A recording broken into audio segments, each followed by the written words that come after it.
L'Arcidiocesi di Agrigento, insieme alla Fondazione Migrantes, all'Apostolato del Mare della Conferenza Episcopale Italiana, hanno organizzato nei giorni dal 7 al 9 luglio la Giornata del Mare in occasione dei 10 anni del primo viaggio apostolico di Papa Francesco a Lampedusa. Il tema: chi di noi ha pianto, il mare luogo di vita. Venerdì 7 luglio si inizierà con la chiesa parrocchiale di San Gerlando con l'iniziativa Il concerto di viola del maestro Ulrich von Wronken, quindi chi di noi ha pianto, a cura di Michele La Ginestra, attore.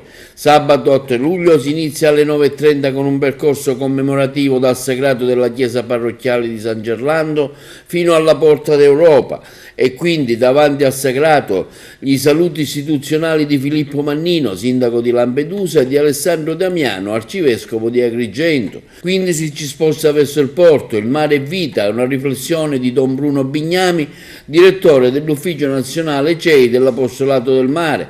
Davanti alla Porta d'Europa una riflessione di Francesco Montenegro, arcivescovo emerito di Agrigento.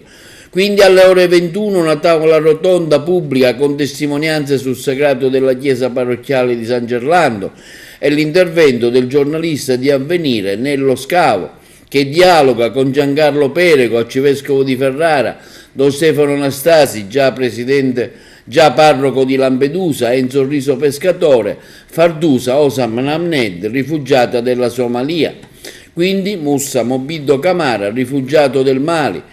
Per concludere, domenica 9 luglio alle ore 11 una Santa Messa in diretta di Rai 1 dalla chiesa parrocchiale di San Gerlando a Lampedusa, presieduta dal cardinale Francesco Montenegro, arcivescovo emerito di Agrigento.